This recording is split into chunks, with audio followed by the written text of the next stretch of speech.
לעדכן איך אנחנו אנשים, באמת, ממש. יאללה, באמת, תראיתי כל הזמן.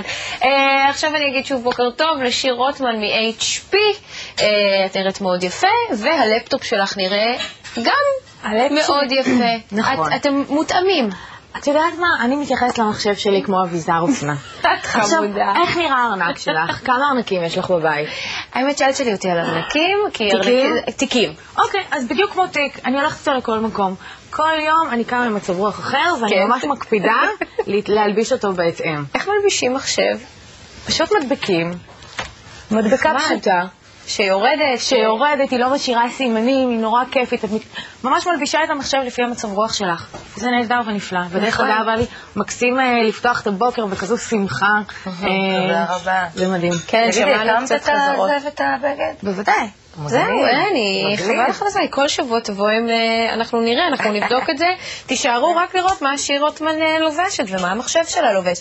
והיום אנחנו באמת נדבר, האם את מכורה לאינטרנט? אני גולשת אובססיבית, הייתי יכולה להגדיר את זה ככה.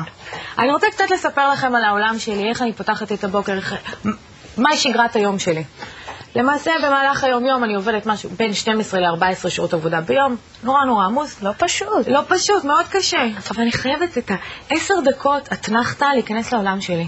אוקיי. אני מתחילה את הבוקר שלי בכניסה לדה-מרקר קפה, רשת חברתית לקהילה העסקית. בעצם אני נפגשת עם החברים שלי, חברים וירטואליים וחברים אמיתיים, ומתעדכנת מה הם עשו אתמול, מתעדכנת בתכנים שהם העלו.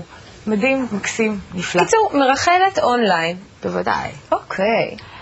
עיתונים אני לא סובלת, סליחה. טלוויזיה כמעט ולא יוצא לי לראות. אני חייבת להתעדכן מה קורה. עמוד הבית שלי, ynet, אתר החדשות, מספר 1 במדינה, אני חייבת לראות מה קורה. אז זה המקום קצת להיכנס לחדשות, קצת להתעדכן, קצת לראות. ואז עוברים ארוחת צהריים, שגרת היום לאט לאט מתקדמת, ואני מתחילה לחשוב מה קורה בערב. אני נכנסת לכל מיני אתרים, אני מתחילה לבדוק לאיזה הופעה הולכים. במקרה הזה עכשיו אני יודעת לאן ללכת, אבל בשוטף או בכלל להיכנס 9 בבוקר, זמן איכות, בימי ראשון אנחנו מעדכנים לגבי כל השבוע. נכון, זה נפלא. וזה דורש הדלקת הטלוויזיה, אז... בסדר, אפשר לראות את זה גם באינטרנט. אוקיי. שבוע שעבר, אני לא יודעת אם שמת לב, הייתי מאוד חולה. לא שמתי לב, סליחה. הייתה לי מיגרנה, כאבי ראש, לא יודעת, לא... עכשיו, אני נורא מפחדת מרופאים. אני מגיעה לבית מרקחת, אני מגיעה לקופת חולים, אני בסטרס מטורף, אני מתחילה להזיע, יש לי פוביה מטורפת.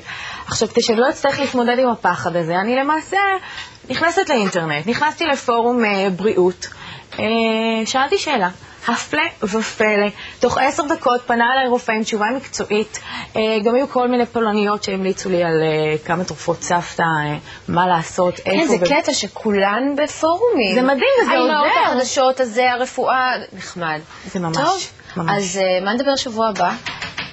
שבוע הבא נדבר קצת על מחשבים ניידים. אוקיי, בסדר גמור, אז נצפה לראות אותך שבוע הבא.